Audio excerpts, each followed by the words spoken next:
Hey, welcome to the channel, Old Man Life Thoughts and Opinions. Greatly appreciate you here. I'm out here on the range. I'm going to be practicing something today that I have never practiced before, and I don't know if it may fall into your category as well or something you do. Typically, when we go to the range, we're here on the range, on the firing range line, and we're shooting at stationary targets, and we kind of remain stationary as well, shooting, and nothing's wrong with that, right? Because you got to shoot to improve your shooting, right? But we do that. Or maybe we do incorporate a little bit of movement in there as well, but maybe not a lot. But do you ever think about different self-defense situations to where you may be sitting down in a restaurant, you may be sitting down out on a park bench, you may be sitting down in your house watching your favorite TV show? So what I'm getting at, if you haven't figured that out yet, is sitting down. Have you practiced doing your draw? And we clear. Practice doing your draw and trying to get to your weapon, your firearm, as a concealed carry or maybe outside your waistband carry, open carry. Have you practiced that while you're sitting down? Have you thought about the chair that you're sitting into? Is it, the restaurant that you go to and you pick out where you're going to sit? And a lot of people's like, oh, I always sit in the corner with my back to the wall, or, in a very strategic, tactical location. Well, that's fine. Okay. But what about the chair that you're sitting? Does it have arms on it? Is it open? With the arms and stuff, can you maneuver to get to it? How about the person sitting in front of you? If you're sitting with your back towards the wall and you're seeing everything that's going on and you're sitting having dinner with someone that's in front of you or lunch, have you ever trained to maybe get around that person? Obviously, you're not going to put a live person in there, but you can put a cardboard target in front of you. Have you trained to get around that? To draw your weapon when you're sitting there? It's all things that I've never practiced. So today, that's what I'm going to try and do. Hopefully share some thoughts with y'all. Let me know in the comments, and we'll see how it goes. So I've never done this before, and here we go. I'm going to tell you, we are clear. I don't have any magazine in there, and I have no rounds in the gun because I've never done this before. So I want to kind of go through dry fire, and I don't even know if I will actually do a live fire depending on the outcome of my dry fire. But this is one of my favorite lawn chairs that I sit in all the time. And it just got me thinking, because if something did happen to where I had to have a self-defense need, whether it be a rabid dog or a coyote or maybe Bigfoot come around the corner, would I be able to get to my gun and pull my gun and go to town? That's something else to think about. Can you access your gun, right, with the arms in the way? Can you get your garment out of the way if it's concealed carry? How about flagging? Everybody's worried about flagging, which you should be. But when you pull that gun out, are you flagging your leg, or are you conscious enough to move your leg out of the way as you're pulling it? And when you pull it, is anybody sitting in front of you? Anybody sitting to the side of you?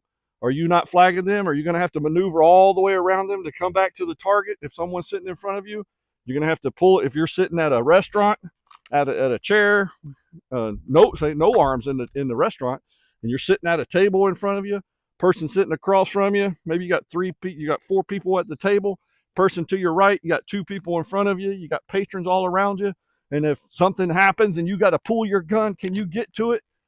And then now, are you flagging anybody? Who are you flagging? Because I guarantee you're going to flag somebody. How can you get around that? You got to be conscious of all that's going on. So I would say you can do all this dry firing. Your range was probably not going to let you, your public range is probably not going to let you sit in a chair and do some shooting like this, drawing from the holster. Maybe they will, maybe they won't, I don't know.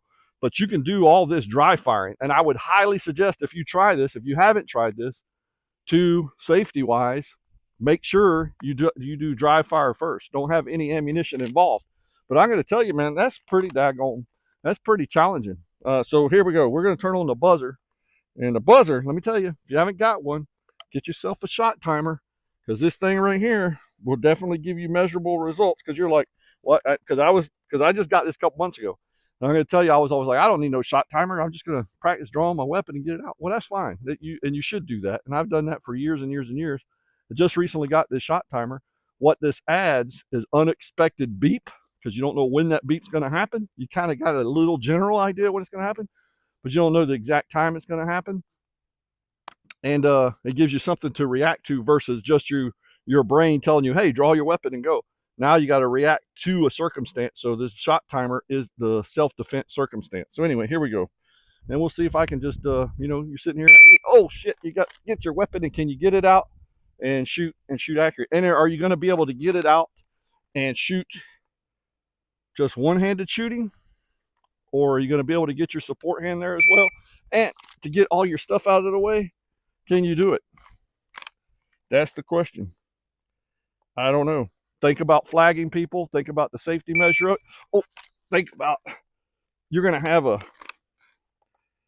to be sitting there eating. You're going to be drinking your drink, sitting there cutting up your steak. Da da da da. Oh shit! You're going to throw all that out, and then you're going to shoot.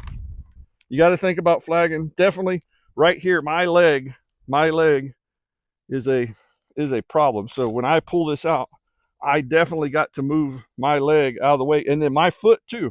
I got to think about my foot down there flagging, because we're always worried about flagging. So there we go. Got to worry about flagging. When I pull that gun up and picture a restaurant full of people, everybody's running and screaming, because if it's a self-defense situation, right? Something actually happened that you're pulling it. Now there may be something that you see something happening, you're like, hey, I want to get ready for it. That's a whole different story. But I am particularly talking about it's spur of the moment happening. You got to pull that. Everybody's probably running around. People are hitting the ground. People are running through. It's just chaos. Can you fight through that chaos? Can you get to your gun in that chaos? Or if something happens, are you not going to reach for your gun and you're just going to get up? Or are you going to get up and then reach for your gun? Is that a viable solution? Just food for thought. But we're going to get loaded up. And I'm going to try this with a round, and I'm doing this with just a 22 as well. So now I'm crawling, walking, running. So I did dry fire. Now I'm just doing it with a 22 because I don't have to really worry about recoil or anything. And then I can progress up to, and then also I carry this sometimes too. So sitting there eating or just relaxing out here on the range, and something happens, and I pull this out. Can you do it? Is it viable? I don't know. Do y'all practice for this? Oh. See, that first round I missed. Hey, food for thought. Share your thoughts down below. Thanks for watching. Be ready, be prepared, be capable of your own 911.